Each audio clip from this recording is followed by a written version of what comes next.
$1,412. Round it however you want. That's the entire balance of your checking account on the Thursday you turn 34. Rent already cleared. Utilities already gone. This is what's left standing after the bills stop swinging, and it isn't much. $1,412 and a quiet suspicion you've been avoiding for years that you missed the boat and everyone else already sailed. It's raining, not dramatically, just that steady gray drizzle that makes the whole apartment feel smaller. You're at your desk, the one wedged in the corner because there's nowhere else it fits, and you've got a notes app open on your phone at 11:40 at night because you can't sleep. You started typing your monthly expenses out 3 weeks ago and then stopped halfway. Something about seeing them in a list made your stomach fold. Tonight, you finish the list. Your salary, $71,000. Sounds respectable. Sounds like a person who has it together. But then you break it down. Roughly $4,100 a month lands in your account after taxes. Rent takes $1,480. The car takes $410. Insurance, another $190. The minimum on the loans you swore you'd knock out by 30, $310. Food, gas, the phone bill, the 3 streaming services you keep forgetting to cancel. And then there's the category with no name. The Amazon boxes, the Friday dinners, the little rewards you hand yourself for surviving another week. Your 20s are gone.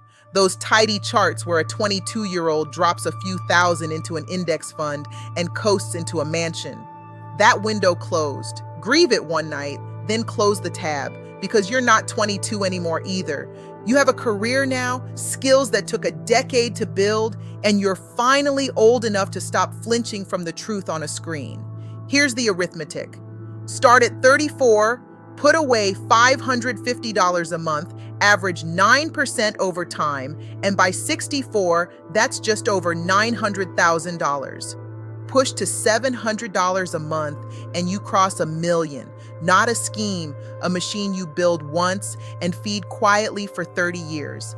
But $550 is impossible tonight. You're bleeding $180. So you don't start with the million.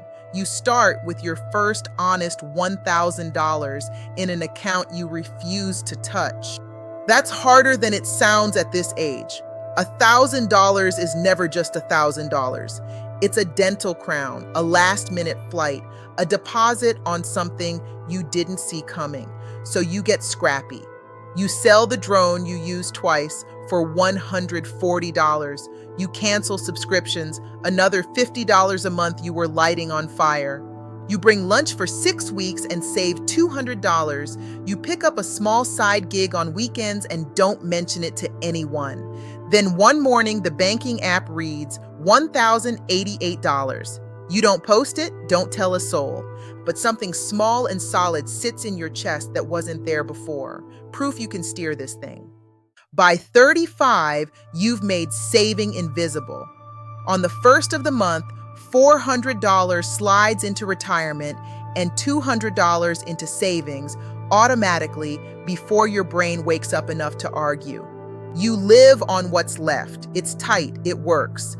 Then life tests it. A Tuesday in January, your car makes a sound you already know the meaning of. $2,600, maybe more. You sit in the cold and run the numbers, and you can pay this. No credit card, no interest, no sliding backward. 3 years ago, it would have been a catastrophe. Instead, you move the money, approve the repair, and feel a floor holding. You rebuild the fund over 4 months without skipping a transfer. Then the market falls, 20% over a few months. Real dollars evaporating on a screen. You check every morning for 2 weeks, then force yourself to stop. You keep contributing, buying shares while they're cheap without fully believing you should. You don't sell.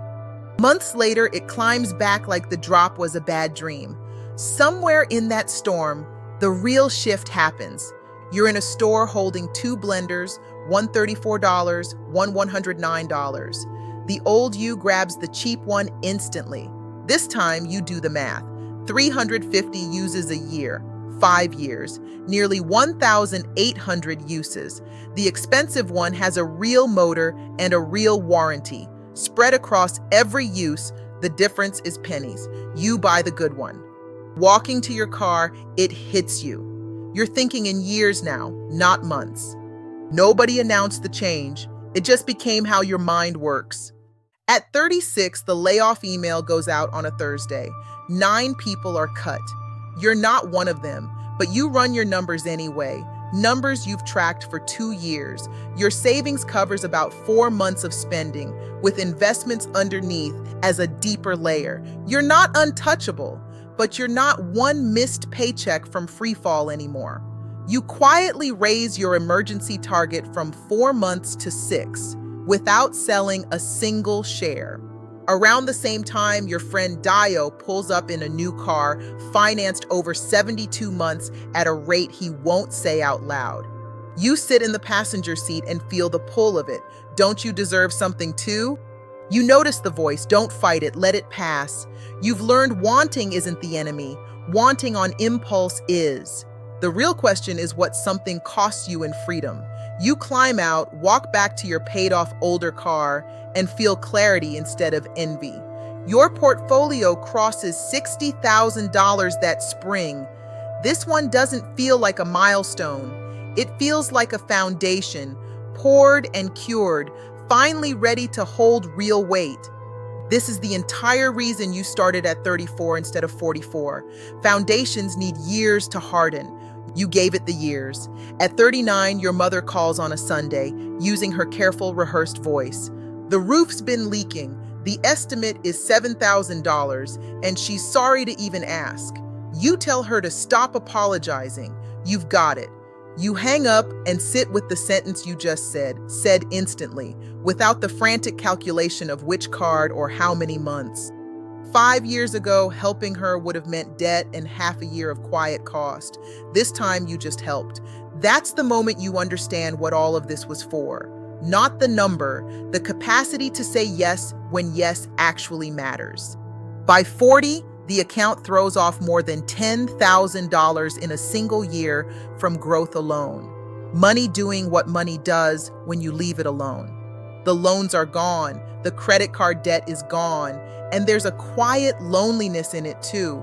Most people you love aren't doing this, and you can't manufacture for them the night that finally made it click for you. So you carry it privately and keep going. On the morning of your 41st birthday, before coffee, you think about that corner desk, the rain, the $1,412.